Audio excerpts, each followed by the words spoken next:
Hello Indonesia, this is your captain speaking.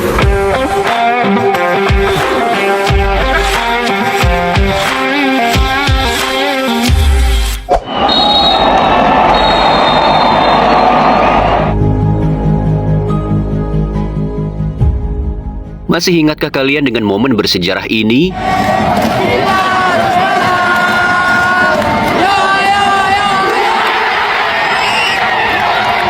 Sebuah era emas tercatat dalam tinta sejarah ketika bocah-bocah Garuda U23 membuat seantero Asia ternganga. Hari itu bukan hanya Yordania yang menjadi saksi kekuatan bocah-bocah Garuda ini. Bahkan Australia, si raksasa Asia, harus angkat koper lebih cepat. Mereka dihantam oleh kegilaan Garuda Muda. Dan puncaknya terciptalah sebuah malam yang tak akan pernah dilupakan. Malam yang mengguncang langit Qatar, yakni pertandingan Indonesia melawan Korea Selatan. Pertarungan yang dijuluki sebagai pertarungan rakyat yang ingin melawan seorang raja. Di turnamen ini Korea Selatan itu adalah sebuah tim yang di fase grup bertanding dengan tanpa celah. 3 pertandingan, 3 kemenangan. Dan yang lebih menakutkan, tak satupun bola berhasil menembus gawang mereka. Sebuah catatan sempurna yang seakan mustahil bagi Garuda untuk menang. Juga mirip seperti intimidasi yang menekan mental Garuda Muda bahkan sebelum peluit berbunyi. Dan ketika malam pertandingan itu tiba, timnas Korea Selatan melangkah ke lapangan dengan gagah. Mereka melangkah seperti penguasa turnamen, seolah siap menegaskan kepada dunia bahwa tak ada satupun tim di Asia yang sanggup menggoyahkan tim ini. Namun disitulah sejarah menulis babak barunya. Malam itu Garuda Muda tampil tanpa membawa wajah jika mereka itu adalah anak kemarin sore. Mereka turun ke lapangan tanpa ada rasa takut dan tanpa peduli pada beban sejarah yang menekan pundak mereka.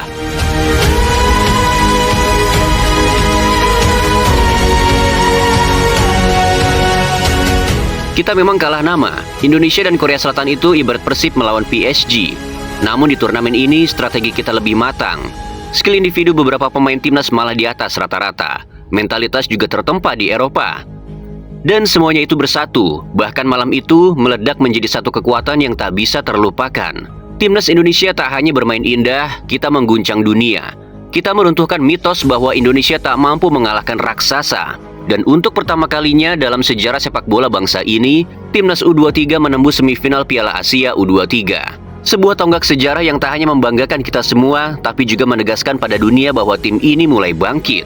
Lalu lahirlah sebuah era baru, era Garuda Muda U23, generasi penerus bangsa.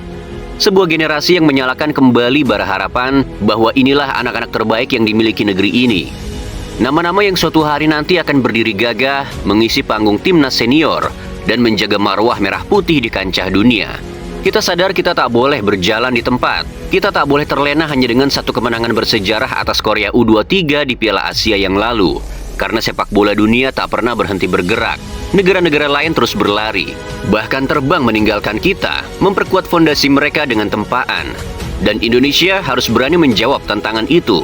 Harus ikut mengepakkan sayap lebih tinggi dan lebih gagah dari sebelumnya.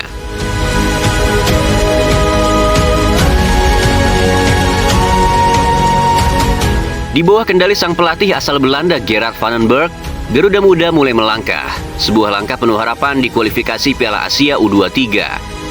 Di grup J, Indonesia dipercaya menjadi tuan rumah bersama Laos, Makau, dan sang raksasa Asia, Korea Selatan.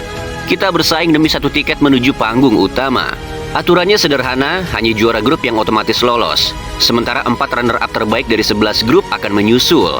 Artinya skenario-nya jelas, ada 2 jalan untuk Garuda Muda. Pertama, sapu bersih kemenangan, atau kedua, hancurkan Makau dan Laos dengan skor telak, lalu minimal menahan imbang Korea Selatan. Namun sepak bola bukanlah ilmu pasti, yang terjadi justru di luar perkiraan. Laga pembuka kita tersandung, hanya bermain imbang melawan Laos. Bangkit di laga kedua, Indonesia berhasil melumat Makau. Dan pilihan satu-satunya jika ingin lolos ke Piala Asia, kita harus menang melawan Korea Selatan. Karena jangankan kalah, seri saja kita sudah akan dipastikan gagal lolos. Tetapi di laga pamungkas itu, Korea Selatan terlalu kokoh untuk dihantam seperti dulu. Dan hasil akhirnya timnas kita tumbang. Bukan hanya tumbang di rumah sendiri, tetapi juga harus mengubur mimpi tampil di Piala Asia U23 mendatang. Dan disitulah dunia tersentak. Tim yang beberapa waktu lalu membuat sejarah dengan menembus semifinal Piala Asia U23 Qatar, hari ini tim itu harus menelan kenyataan pahit. Bahkan tim yang katanya mau berbicara banyak di pentas Asia itu justru gagal lolos ke turnamen. Di saat Garuda Muda tersungkur, publik sepak bola Indonesia pun mulai geram. Pertanyaannya menggema, mengapa begitu jomplang kualitas U23 hari ini dibandingkan dengan era Sintayong?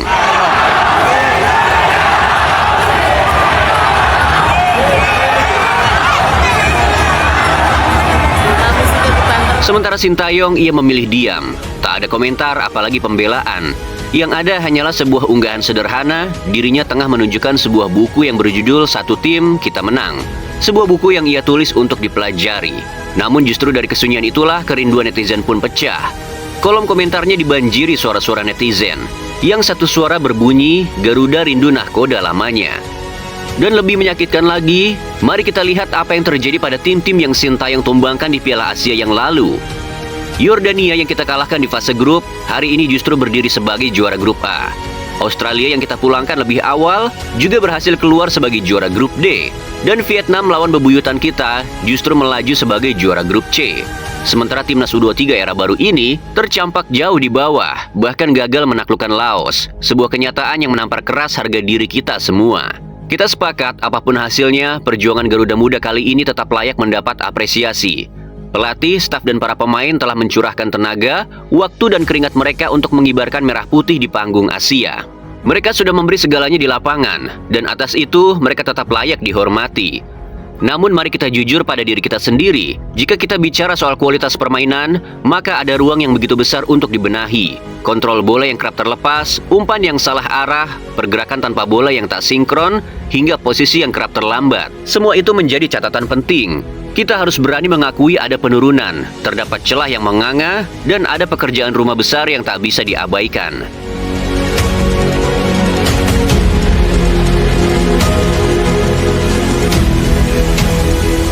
Tapi ini bukanlah panggung untuk saling menyalahkan, bukan pula arena untuk membandingkan secara buta.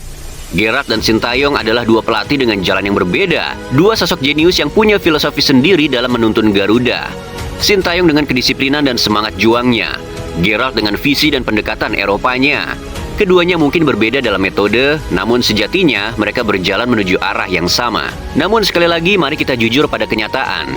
Jika sebelumnya kita pernah dimanjakan oleh tim U23 yang mempesona, tim yang bermain dengan teknik tinggi, disiplin taktik, dan alur permainan yang membuat jutaan pasang mata terpesona, maka kali ini saat kita menyaksikan generasi baru U23 turun ke lapangan, yang hadir justru rasa tak elok dipandang. Ada rasa tak nyaman yang menyelinap di dada.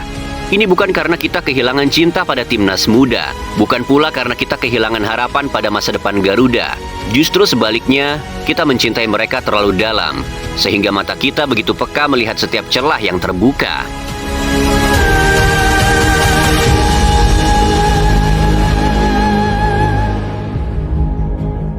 Kita melihat ada jarak yang begitu lebar menganga di hadapan kita. Jarak antara mimpi yang kita bangun dengan kenyataan yang dipertontonkan. Dari sentuhan individu yang sering terlepas, dari mental yang belum cukup kokoh di bawah tekanan, dari pola permainan yang masih rapuh ketika diuji serangan lawan. Semuanya terasa jauh dibandingkan dengan generasi yang sebelumnya telah menyalakan asa kita. Jika di awal kita katakan bahwa bangsa-bangsa lain berlari, bahkan ada yang terbang meninggalkan kita demi memajukan sepak bola mereka, maka pahitnya timnas Indonesia justru seperti berjalan mundur. Sebuah downgrade yang begitu terasa menyakitkan sekaligus membuka mata. Yang turun bukan sekadar kualitas permainan, ada sesuatu yang jauh lebih mendasar. Para pemain kita seperti kehilangan arah, seakan bermain tanpa visi dan tanpa tujuan yang jelas. Dan hal itu adalah penyakit lama, penyakit yang dulu kita pikir sudah terkubur, kini seperti hidup kembali. Dan saat peluit panjang dibunyikan, yang tersisa hanyalah rasa sesal. Bukan hanya karena kalah dalam teknik, tapi karena kita kalah dalam menempa diri, kalah dalam mempersiapkan mental, kalah dalam menjaga konsistensi. Lagi dan lagi sejarah yang sama terulang.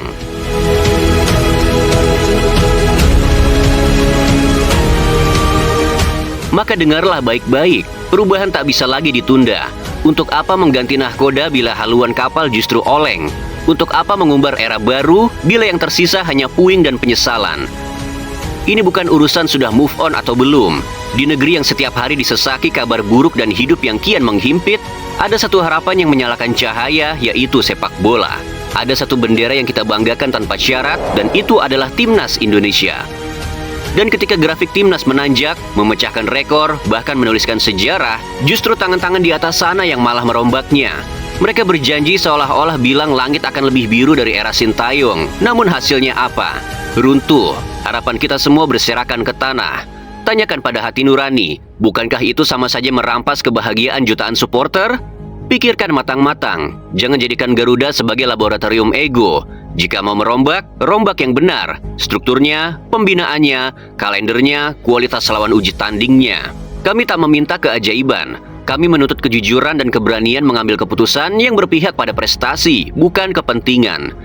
Sebab di tiap rumah yang menunggu kick-off, ada doa yang sama. Jangan rampas satu-satunya alasan kami untuk merasa bahagia. Jujur saja, kita sedang merindukan sebuah era yang mengguncang jagat Asia. Sebuah masa emas, era Nathan Choaon, sang jenderal lapangan yang tak pernah mengenal kata lelah. Menguasai setiap jengkal rumput seakan lapangan itu adalah miliknya. Kita rindu kejeniusan Ivar Jenner, maestro lini tengah yang umpannya bak Toni Kroos dari timur. Kita rindu kecepatan sekaligus ketajaman Rafael Strijk. Kita pun merindukan ketangguhan dan ketenangan Rizky Ridho, si pemimpin di lini belakang yang menyalakan bara keberanian di hati kawan-kawannya. Dan siapa bisa lupa, Pratama Arhan dengan lemparan mautnya, yang lebih berbahaya dari sepak pojok, yang setiap kali bola meninggalkan tangannya, kiper lawan pun gemetar. Di sisi lain ada keberingasan Justin Hubner, sang palang pintu beringas yang menjaga pertahanan Garuda seolah nyawa bangsa ini berada di pundaknya.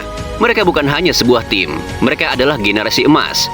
Generasi yang dengan keberanian dan darah mudanya membuat Asia terdiam, yang membuat seluruh kontestan tak percaya Indonesia bisa sehebat itu.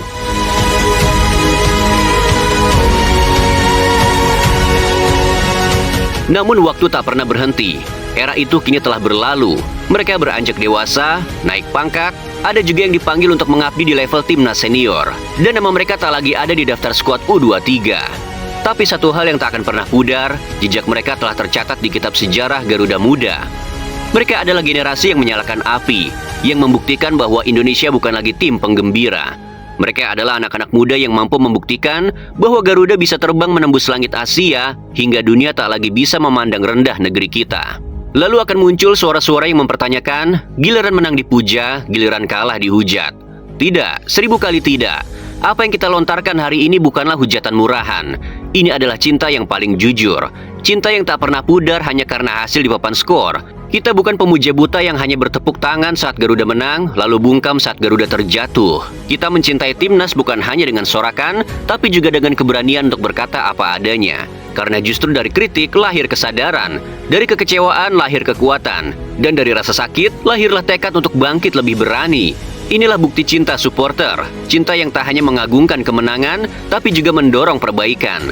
Karena bagi kita, timnas bukan hanya soal 11 pemain di lapangan, timnas adalah harga diri bangsa kita.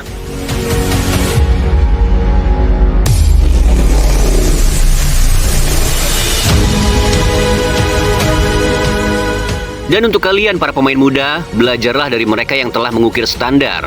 Untuk sang kapten U23 hari ini, lihatlah Jay Itzes. Ia bukan pemimpin yang terbakar emosi. Ia adalah perisai tim, bukan bara yang menyulut api. Ia tahu kapan harus bicara, kapan harus bertindak, dan kapan harus tenang demi timnya. Untuk para bek, belajarlah dari Rizky Ridho. Ia mungkin bukan pemain luar negeri, tapi ketenangannya itu hasil dari tempaan keras dan kecerdasan bertahan yang mumpuni. Ia tak butuh label, karena ia sudah memberi dampak nyata. Untuk fullback Indonesia, lihatlah Kelvin Verdong. Bukan pemain yang sibuk drama di media sosial, ia berbicara lewat kakinya, bukan lewat status.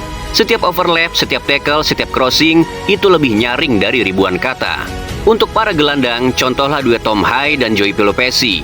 Satu adalah otak permainan, satunya lagi adalah penghancur serangan lawan. Kreator dan destroyer dalam satu tarikan napas. Mereka tak butuh panggung, mereka membangun orkestra di lini tengah. Dan untuk kalian para penyerang muda, lihatlah Ragnar Uratmangun, Egy Maulana Fikri, dan lihatlah Ole Romeni. Mereka bukan lagi pemburu validasi, mereka pemburu gol. Mereka tidak mencari pengakuan, tetapi mencari kemenangan. Kekalahan ini bukan akhir, ini hanyalah satu babak dalam perjalanan panjang kalian. Bangkitlah, bukan untuk membungkam kritik, tapi untuk membuktikan bahwa Garuda Muda tak pernah kehabisan nyali. Karena sejarah tak pernah ditulis oleh mereka yang menang muda, tapi oleh mereka yang tak pernah menyerah. Bangkitlah Garuda Muda, karena turnamen berikutnya menunggu, dan sejarah masih ingin menuliskan nama kalian dengan tinta kemenangan.